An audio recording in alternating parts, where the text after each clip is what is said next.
Salut les filles, ici Laura, bienvenue sur enformepourelle.com. Je donne des conseils pratiques sur l'entraînement pour avoir un poids santé et être bien dans votre peau. Donc aujourd'hui, je parle d'un sujet très important. Je mettrai pas assez d'emphase là-dessus, mais c'est par rapport à la récupération. Donc dans la première capsule, je vais vous expliquer un peu c'est quoi les signes qu'on est trop fatigué, on récupère pas bien. Dans la deuxième capsule, je vais vous donner des trucs pour bien relaxer et éviter justement des moments de fatigue accrue, là, pas des fatigues le soir quand on devrait aller faire dodo, là. Donc, la première capsule, comment on sait si on récupère pas assez bien, autant d'entraînement que dans la vie de tous les jours. Je pense que je suis la meilleure personne pour vous expliquer ça parce que je l'ai vécu quand même régulièrement, surtout, tu sais, ça va faire quasiment 5 ans, oh my god, ça passe vite. Quasiment 5 ans que je fais du fitness. Puis du fitness, comme tout le monde le sait, c'est pas un sport qui est, soit dit, normal.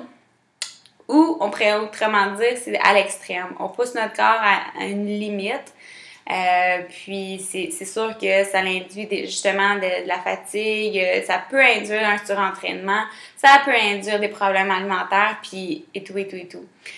Sauf que, en même temps, je pense que ce qui m'a permis de me rendre jusqu'à 5 ans de compétition de fil, c'est que j'ai appris à connaître mon corps. Ça a pris du temps.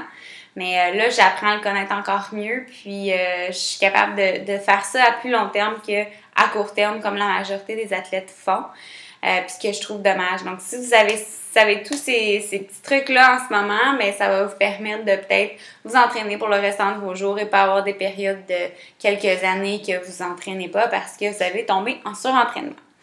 Donc, dans le fond, comment on sait si on récupère pas assez bien? Il y a beaucoup de choses. Puis, en tant que femme, c'est difficile à savoir et à discerner ça parce que certains symptômes peuvent se confondre avec d'autres.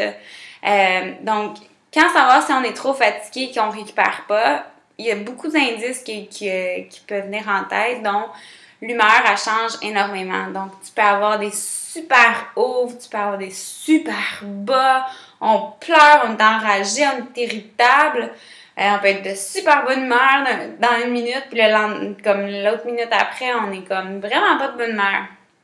Ça peut vraiment rentrer en ligne de compte avec notre cycle menstruel. Donc, c'est pour ça que je vous dis des fois, il faut voir est-ce que c'est vraiment la fatigue, est-ce que c'est les hormones, qu'est-ce que ça pourrait être d'autre également.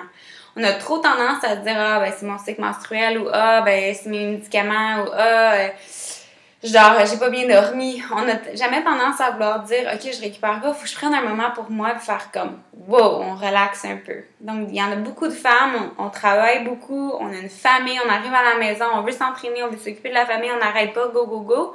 À un moment donné, ça va tout lâcher. Donc, il faut vraiment voir c'est quoi ces indices-là.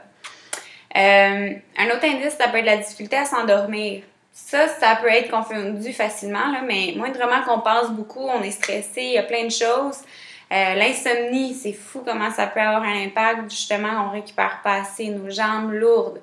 On a tout le temps tendance à vouloir bouger les jambes. Ça peut rentrer avec la ménopause également, donc il faut faire attention à ça. À rester endormi, fait que c'est, comme je vous dis, dans le fond, on dort, mais de vraiment avoir des bonnes nuits, des fois, c'est pas évident non plus.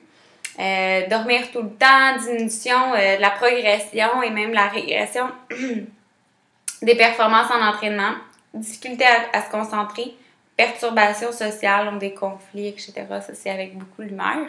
Mais comme je vous dis, des fois, récupérer peut nous permettre de progresser. Trop s'entraîner peut nous permettre de régresser. Donc, il faut vraiment faire attention à ça. Puis justement, est-ce qu'on se sent fatigué? Est-ce qu'on va au gym? C'est comme, on traîne la patte, mais à toutes les fois, c'est normal de temps en temps. Mais à toutes les fois, c'est un peu moins normal. Donc, dans la deuxième capsule, je vais vous expliquer un peu des méthodes de relaxation, comment on peut faire pour intégrer ces méthodes-là sans que ça prenne des heures et des heures et qu'on aille se faire masser et que ça joue dans notre budget à tous les jours. Donc, je vais vous expliquer un peu ça puis comment ça peut être bénéfique pour vos performances et votre perte de poids, évidemment. Donc, sur ce, je vous vois dans 2 petites secondes. À tout de suite!